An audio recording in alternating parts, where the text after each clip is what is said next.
Little Rock police are investigating a Saturday morning homicide. What we know right now. Rights after wrongs. I'm Ian Russell with the help those in Central Arkansas have to get back on their feet. A special tribute to the Queen by her 8 grandchildren. I'm Danya Backus in London, where there was also a surprise royal visit. Plus, another busy weekend around Central Arkansas. A look at some of Little Rock's best events in 6 minutes. Hello, and thank you for joining us tonight on this Saturday. I'm Ashley Godwin in for Sarah Krabakowitz, but right now I'm here with Sierra Clark. Oh, that Razorback game just made me so nervous. Yeah, we heard you screaming for sure. Yeah, I mean, it was a game to scream about. Arkansas came out with the win, though, 38-27 over Missouri State. The return of former Arkansas head coach Bobby Petrino was a crazy one, as he is the head coach of the Missouri State Bears. The Hogs were in a 17-point hole for a while, and then they came out of that. So it was definitely a nail biter. I know some of you were asking if how you could watch the game, and it was on streaming. So not everyone has access to that. So we do have the highlights for you. So make sure to stay tuned for that in sports and in our Hog Zone show right after our newscast at 10:35. Perfect. Thank you so much, Sierra. And now we go over to meteorologist Corrales Ortiz in the Weather Garden. Corrales, it was such a nice day today. Oh, yes. Absolutely gorgeous. This is our last weekend of the summer season, so it has not been too bad at all. Still not even that humid on top of that. Let's take a look at what we saw for today. Our highs were a little bit warmer than average this time of year. They're normal is around the mid 80s. 92 was our high. They were in the low 90s for most of us. A few pockets in the upper 80s, but nonetheless a gorgeous day. Right now, looking good. Mostly clear skies, 78 degrees. A little bit sticky out here, but not too uncomfortable, not unbearable or anything. It's going to be quiet night. Temperatures dipping into the low 70s. It's been trending warmer these last several days since the beginning of the week. Well, we had a little bit of an early taste of fall, but if you're hoping to see some cooler days in store, unfortunately, we have a little bit of a warm up in the forecast.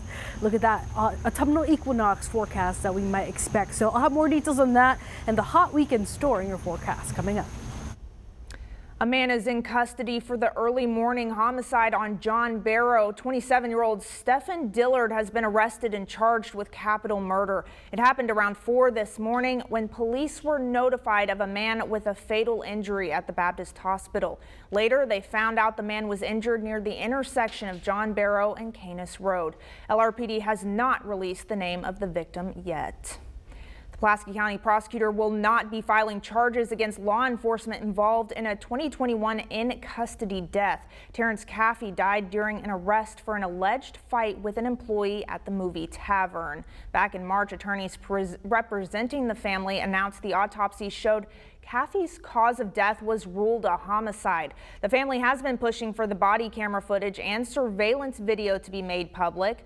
Friday, we received a letter from the prosecutor Larry Jegley announcing no charges and blaming Caffey's death in part on a medical condition brought on by sickle cell disease. However, it did say, quote, "It is the finding of this office that the treatment rendered to Mr. Caffey in light of their failure to correctly diagnose his medical crisis does not rise to the level of criminal negligence."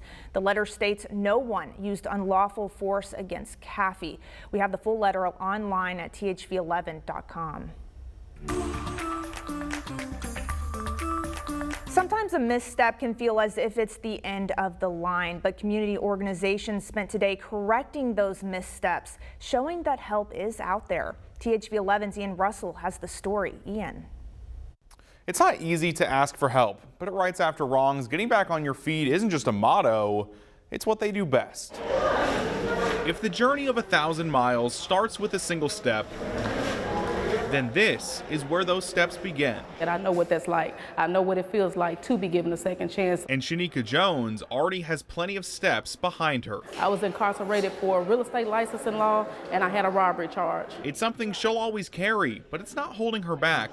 Reentry services like the ones at Saturday's Rights After Wrongs event helped her get back on her feet and take that step forward. I want everyone to understand and realize that your past is your past. We want to help you with your future. Events like this makes it easier because they know that this type of event is being put together specifically to meet their needs. Lita Anthony, chairperson for the Central Arkansas Reentry Coalition, helped organize all of this, from fresh cuts to fresh produce. We've heard a lot about the fact that we've got food deserts. Legal advice. Judges can be people who smile, who have conversations with you.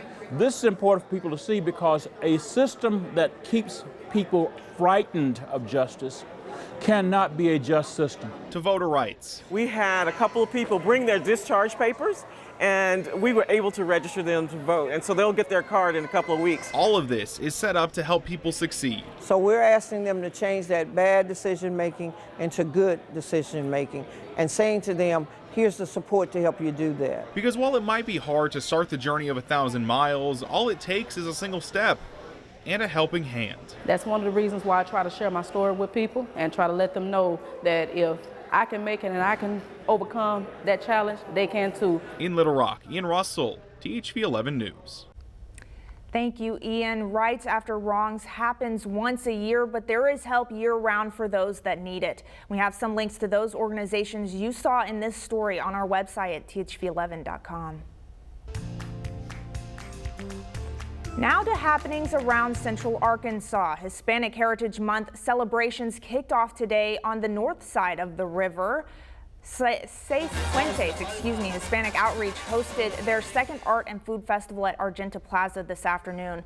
The one-day event included live music, community resources, and dance performances from members of the Central Arkansas Latinx community. And over at the Arkansas Heritage Museum, people can meet the Smiths. It's all about how Arkansans made a living in 1848. You could see hot iron pulled from the forge by a blacksmith, cold metal shaped by a tinsmith, and rifles assembled by a gunsmith. And the process to make these things were not as simple as we would expect today. Nail takes me about a minute and a half to make, and that's usually, you think about go to Lowe's, you can maybe buy a box of 50 nails for $2. Takes me a minute and a half to make one, and if I mess up, I have to start completely over. The museum features educational reenactments such as this one every third Saturday of the month.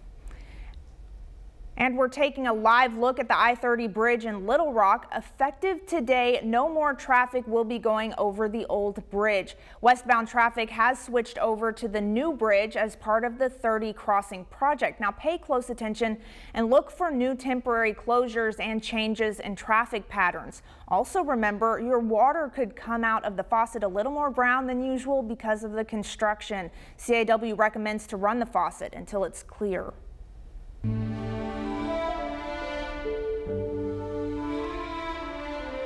All 8 of Queen Elizabeth's grandchildren stood vigil beside her coffin a day after the king and his siblings did the same.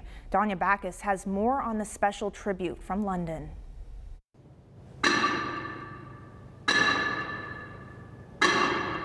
Princes William and Harry, along with Queen Elizabeth's 6 other grandchildren, stood vigil at her coffin Saturday in Westminster Hall. The heir to the throne and his brother were both dressed in their military uniforms. All 8 grandchildren bowed their heads as the steady stream of mourners filed past.